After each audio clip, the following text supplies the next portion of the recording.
بسم الله الرحمن الرحیم. بیا هم ښه راغلاست. په نننۍ ویډیو کې به مونږه د جګړې یا میم 3 او یا هم پرچون خریدارۍ په اړه باندې وغږیږو چې دا د تدارکاتو مربوط راځي او همچنان د مالی او حسابي مربوط راځي. په دې کې به مونږه پروشنده څنګه کولی شو ثبت کړو، واحد د اندازه ګیرۍ هیئات څنګه کولی شو چې ثبت کړو. دغه ویډیو د میم 2 په شکل باندې ده، لکه په چېرته چې موږ هغه میم 2 مخکې ثبت کړه په شپږمه ویډیو کې، په دې کې به موږ او تاسو میم 3 ثبت کوو. نو راځو عملي ته. په عملي بخش کې به راشو عمومي مدیریت برخې ته، پرچون خریدارۍ ته. په پرچون خریدارۍ کې به موږ یوه نوې پرچون خریداري دلته ثبت کړو. د دې به زه دلته تاسو ته ووایم، یو لنډ مثال به درته ورکړم. لکه موږ د وزارت لپاره یا یو شی اخلو، لکه تیل اخلو یا ساعتونه اخلو یا یو بل ضروري شی دی. اوس په دې کې چې موږ ځو بازار ته، موږ اول نرخګیري بازار ته وړو. په نرخګیري کې لیکو چې موږ ته تیل ضرور دی. موږ د وزارت لپاره تیل اخلو. یو شرکت یا نمایندګي یا دکان یې موږ ته په 1000 روپۍ باندې 1000 افغانۍ باندې حسابوي. بل نه کوټیشن اخلو، هغه یې موږ ته په 1200 حسابوي. او د یو بل نه یې اخلو، هغه یې موږ ته په 995 حسابوي. نو دا سیستم موږ داسې جوړ کړی ده چې هغه برنده شرکت خپله اتومات د سیستم نه معلومیږي. لکه 995 روپۍ ده، هغه برنده هم اعلانوي او کوټیشن هم هغه ته اتومات جوړوي، مقایسوي هم اتومات ورته جوړوي او همچنان میم 3 یا د جګړې فورم همچنان ورته جوړوي. راځو اوس په عمل کې په دې باندې کار کوو. راځو دې برخې ته خو راغلو، پرچون خریدارۍ ته. دلته یوه پرچون خریداري اضافه کوو. اول لیکو د وزارت لپاره د ډیزل تیل. دا د موږ د خریدارۍ موضوع شوله. کټګوري ورکوو، اجناس دي یا امور ساختماني دي، هر شی چې وو تاسو به هغه انتخاب کړئ. د دې نه وروسته د ریاست، کوم ریاست چې نیازمنده شعبه ده د هغې نوم دلته لیکو. زه د تدارکاتو ریاست ورکومه، ریاست تدارکات. دا نیازمنده شعبه مو ولیکله. د حکم شماره زه لیکمه چې 166. تاریخ یې هم قمري لیکمه، د اول 15. مکتوب هم لیکمه 11 قمري تاریخ، دلته هم لیکمه د اول 15. فیسینو یې فعلا نه ده شوې.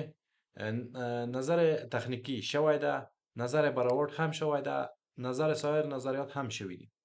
د دې نه وروسته زه راځمه بلې برخې ته، دویمې برخې ته. په دویمه برخه کې زه غواړم چې نوعیت هیئت خریداري انتخاب کړم. تا په تېره ویډیو کې هم درته ویلي دي، دا به زه انتخاب کړم. هیئت خریداري انتخابومه. د 50,000 څخه ټیټ ده که لوړ ده. ټیټ خو عموما لوړ راځي. زه به دغه هیئت خریداري انتخاب کړم. او کوم مدیریت یې که راجع کوئ، هم مخکې درته ویلي وو ورته راجع به کوئ، که نه راجع کوئ ضرورت نشته ده. د نیازمند شعبې د نماینده نوم به زه دلته ولیکمه، احمد الله احمد. شماره به زه دلته ولیکم 0 اوه اوه 646 دا یوه شماره شوه د مثال په شکل. زه اوس راځمه درېیمې مرحلې ته. دویمه مرحله یې خلاصه شوله، ټول مکمل شول. په دې ځای کې هم تاسو فعلا 6 نمایندګان لرئ. که چېرته کوم نه وو، هغه کولی شئ اتفاق یې کوئ، او که وو ضرورت نه ده چې ټول دې وي، کولی شئ په دې کې تاسو تغیرات هم راولئ. راځو درېیمې مرحلې ته. درېیمه مرحله کې د میم ډول موږ انتخابوو. فعلا خو موږ خریداري چې کوو دا میم 3 راځي، ځکه د 50,000 نه قیمت لوړیږي. نو دا موږ انتخاب کړو او دلته هم دغه نورو برخې هم انتخابوو. اوس موږ وایو دا ثبت کوو. تخمیني قیمت موږ دلته ورته ورکوو چې تقریبا تخمیني قیمت 190,000 روپۍ راځي، 190,000 افغانۍ. او د صدور تاریخ هم ورته لیکمه، نمبر د میم د صادرۍ هم زه ورته لیکمه چې 9 ده، او تاریخ د مکتوب هم ورته لیکم. د دې نه وروسته دا نورې برخې هم زه ډکومه، ملاحظات نه لرم. فعلا نرخګیري مې نه ده کړې، ترتیب مقایسوي مې نه ده کړې، او میم 3 مې همچنان نه ده کړې. داسې فعلا ثبت کوم. کله چې موږ ثبت کړو، فعلا تاسو وګورئ په دې بخش کې به تاسو ته دننه نرخګیري راشي. دغه ریکارډ موږ ته ثبت شولو په سیستم کې. او مسلسل RFQ نمبر یې هم واخیستلو چې 24 مخکې ویډیو کې موږ ویلي وو د سیستم موږ په دې شکل باندې جوړ کړی ده چې د هر ولایت که هغه هوایي برخه وي که زمینی برخه وي یا میدان هوایي وي هوایي ډګرونه وي یا همچنان ترانسپورت اجادهیي وي د کال په جریان کې د کال د سر نه به هر برخه که اجناس وي که امور ساختماني وي یا بله برخه وي د یو نه به قیمت اخلي همداس به مسلسل ځي کله چې دغه مالی کال خلاص شولو نو بیا به د نمبر بیرته د سره کېږي اول دوم داسې راځي نو دا کوم برخه چې موږ ورکې دا راغله او دلته موږ ته راغله فعلا نرخګیري که په نرخګیري باندې موږ کلیک وکړو دا موږ پرینټ کړو موږ ته به د سیستم خپله یو کوټیشن یا دغه برخه جوړه کړې وي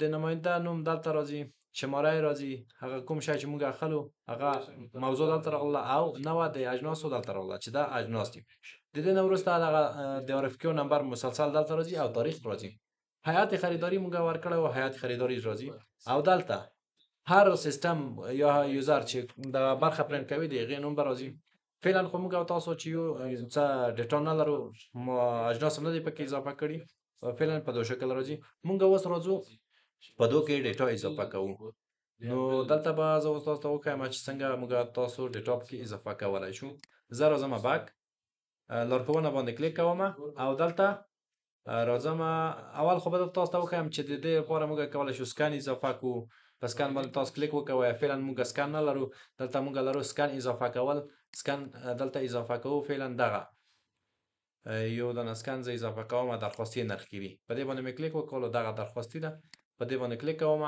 دا ثبت کوم کله چې ثبت شو دلته موږ ته یو علامه راکړه چې دا چاره بریالۍ وه د دې نه وروسته دلته تاسو ته ښکاره کیږي چې د سکن فایل او دلته راته وایي چې کولی شئ دغه سکن کې تاسو نه تغیر شوی وي یا غلط شوی وي تاسو کولی شئ تغیر یې کړئ سکن بل سکن ورته اضافه کړئ دلته کولی شئ چې ډاونلوډ یې هم کړئ په ډاونلوډ باندې به تاسو کلیک وکوئ فعلا زه په لوکال کې کار کوم نو په ډاونلوډ باندې به کلیک وکوئ هماغه فارم به تاسو ته ښکاره شي او ډاونلوډ به کړئ لارښوونه بخش ته راځم بخش د راجع کولو ته لکه چې مخکې ما تاسو ته وویلې نو هغه بخش ته نو هغه بخش کولی شو چې راجع کړو او بل بخش چې دا د تغییر کولو ده په تغییر کولو کې که تاسو نه کوم اشتباه شوی وي یا کوم بل شی پکې اضافه کوئ نو هغه به دلته راځي زه راځم فعلا وایم چې موږ نرخګیري شوې ده دا به زه چک مارک کړم فعلا ورته وایم چې موږ مقایسوي هم جوړه شوې ده که چېرته تاسو دا چک مارک کړه تاسو یې ثبت کړئ دلته به تاسو ته مقایسوي هم راشي که نه وي شوې نو هغه به تاسو ته نه راځي زه فعلا ورته وایم چې موږ مقایسوي نه ده شوې خب هغه زه په همدې حالت پرېږدم یو اجناس ورته اضافه کوم جنسونه تاسو کولی شئ چې په دې بخش کې اضافه کړئ زه ورته وایم فعلا د ډیزل تیل ورته ښیم ډیزل تیل دلته ورته لیکم اعلی دلته نوعیت هم ورکوم لیتر موږ څومره لیتره پکار دی موږ مثلا د مثال په شکل باندې پکار دی 9000 لیتره 9000 لیتره هم پکار دی دا سیف کوو کله چې سیف شو دلته تاسو وایي چې چاره بریالۍ وه اوس کولی شي بله هم اضافه کړئ دلته ووایم چې موږ تنها ډیزل نه دی پکار پټرول مو هم پکار دی پټرول تیل دا مې اضافه کړه دا هم ورته وایم چې مثلا 95 تیل مو زموږ پکار دی تیل واحد یې ورته لیکم چې د موږ لیتر ده او مقدار د دې موږ ته پکار دی 1000 لیتره دا سیف کوو یا ثبت کوو دا د موږ برخه شوله د اجناسو چې اجناس مې اضافه کړل اوس راځو بېرته بک فعلا د موږ نرخګیري تکمیله شوله کله چې دغه نرخګیري موږ راشو هغه شان به موږ ته دلته راغلي وي چې موږ ډیزل تیل پکار دی 900 لیتره 9000 لیتره او پټرول تیل مو پکار دی 1000 لیتره دا نرخګیري شوه یا کوټیشن شولو نو دا به بازار ته تاسو وړئ د دریو کمپنیانو شرکتونو نه یا د دریو دوکانونو نه تاسو د کوټیشن اخلئ د دې نه وروسته چې هر یو برنده شولو نو هغه سیستم خپله ښایي چې کوم یو برنده ده د هغې نه بیا تاسو کولی شئ چې خریداري وکړئ اوس راځو موږ دا کوټیشن یوړله بازار ته هیئت خریداري دلته کې راغلي دي چې وم لیکلی هغو ټوله امضا کړې ده هغه هر دوکان ته چې وړي هغه به دلته خپل نرخونه کې ورکوي چې لیتر زه په څو ورکوم او ټوله مجموعه یې څو کېږي موږ دلته اوس فعلا 3 دانې شرکتونه کې اضافه کوو که چېرته موږ اوس مقایسوي ته راشو په مقایسوي کې اوس موږ ته شی نه ښیي ځکه موږ قیمتونه نه دي پکې اضافه کړي لارښوونو ته راځو جنس او قیمت اضافه کولو ته. دلته زه ورته وایم چې موږ ته قیمت اضافه کړه. قیمت خو داسې اضافه کېږي او د دې نه مخکې زه تاسو ته وایم که کوم پرېشن دا تاسو نه لرئ په دې شکل یې تاسو اضافه کولای شئ. دلته ورته وایم د احمد د تیلو شرکت. دا ما اضافه کړلو، جواز نمبر یې هم ورکوم، ادرس یې هم ورکوم چې په کابل کې دی، ثبت کوم یې. په دې شکل باندې تاسو کولی شئ چې هر شرکت یا دوکانونه ثبت کړئ. که چېرته دا وي نو بیا تاسو نشئ کولی چې ثبت کړئ. مثال په شکل باندې زه دغه کاپي اخلم، دا کله چې زه ثبت کوم هغلته موږ ته وایي چې دا د تاسو سره رسېدلی ده، ثبت ده، تکرار دلته نه مني. فعلا یو بل هغه ورکوم، جواز نمبر ورکوم، وایي چې دغه بخش چې ده یا دغه دوکاندار یا دغه کمپنۍ چې دی تاسو سره ثبت ده، نو دا یې ایرر ده. زه راځم دلته تاسو یو بل شي ته هم فکر وکړئ. زه په دغه شیان چې ما ورکړي دي که چېرته دا تکرار وي، تکرار نشئ ورکولی، هغه ایرر نیسي. د دغه زه کاپي اخلم، ډیزل دی، ډیزل تیل اعلی دی، لیتر ده او 9000 لیتره دی. که زه بیا راشم دلته ثبت کړم چې موږ په همدغه یوه کوټیشن یا په همدغه یوه خریدارۍ کې موږ په کار دی اعلی تیل تشی که بل شی هم وي فرق نه کوي. زه ورته وایم چې دا لیتر ده او مقدار یې 9000 لیتره دی. دا به اوس موږ نه ایرر نیسي. ولې؟ ځکه چې دلته ډیزل یو شی دی، یعنې دغه او دا مخکې رسېدلي دي، تکرار نه مني. دلته تاسو ته وایي چې چاره ناکامه وه یا تکرار ده، نو تاسو به حتما په دغه ډیزل چې تاسو دلته ثبت کړ دې ته به یو بل مشخصات یا شی ورکوئ چې فرق ولري. په دې خاطر باندې به تاسو نه ایرر نیسي. راځو قیمتونه اضافه کوو. د دریو شرکتونو موږ قیمتونه اخلو. یو شرکت چې ده اول موږ ډیزل اخلو، یو شرکت چې ده احمد د تیلو شرکت نه موږ قیمت اخلو. دې موږ ته قیمت اخیسته، موږ ته فی واحد مثلا راکوي تیل په 55 روپۍ، دا سیف کوو. دویم قیمت هم د پټرولو اخلو د احمد د تیلو شرکت نه. دا پټرول موږ ته راکوي په 40 افغانۍ باندې، دا هم سیف کوو. د دې نه کوټیشن پوره کړو. دوهم راځو ډیزل ته. ډیزل موږ ثبت کوو د اتل افغان د کمپیوټرونو پلورنځي نه یا یو بل شرکت را پیدا کوو.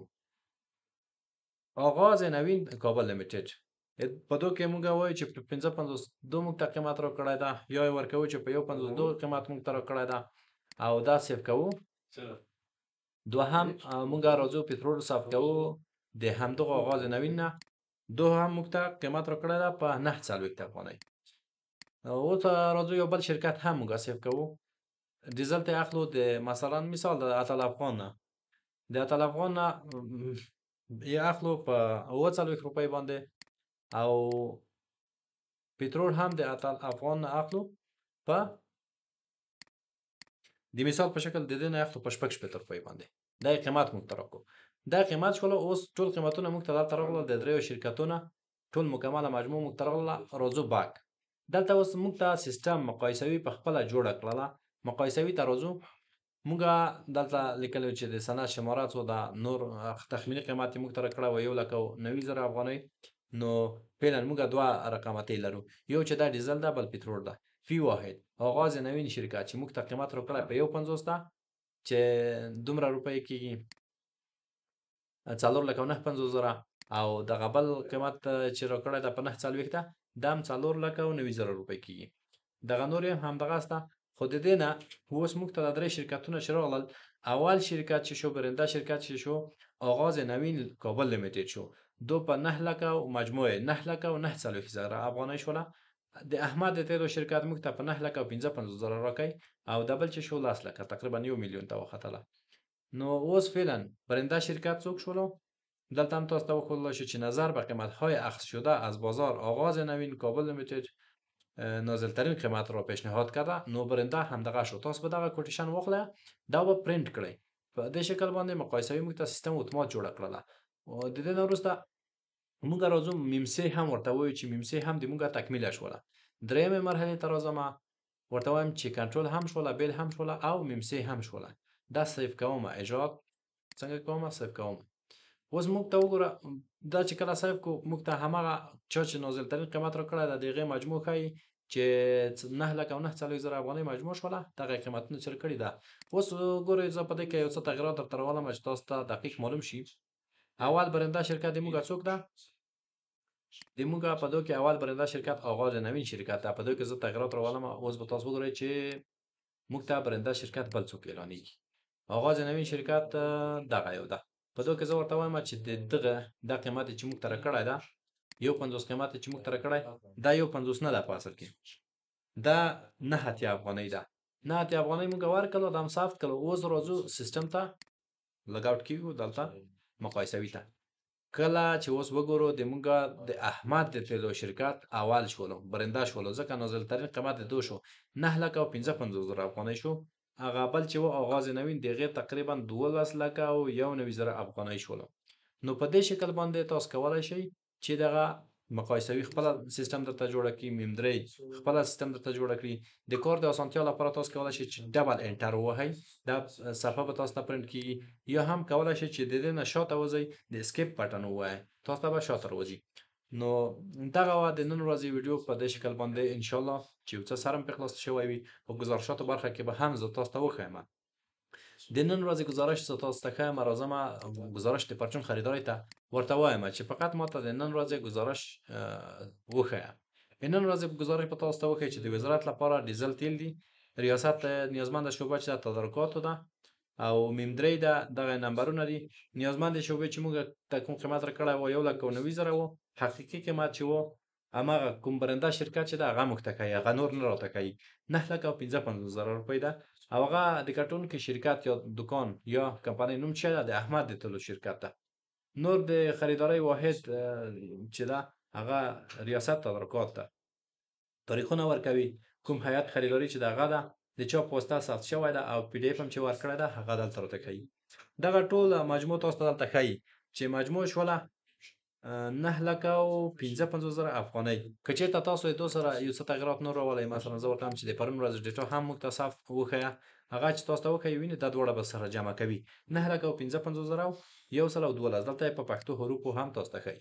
خدای دې وکړي چې یو څه هم ته زده شوي وي نو کولی شئ دلته یې پرنټ هم کړئ. دا ګزارش که تاسو غواړئ چې پرنټ کړي په دې شکل یې پرنټ کولی شئ او د اکسل په شکل باندې هم ډاونلوډ کولی شئ. دا اوس ما ډاونلوډ کړو دلته موږ ته علامه راکړي په دې باندې زه کلیک کوم دا د اکسل فایل موږ ته راغلو. په دې کې کولی شئ تاسو بیا تغیرات هم راولئ. دا د ریاست آی ټي ده زه یو بل شی پکې لیکم. السلام علیکم.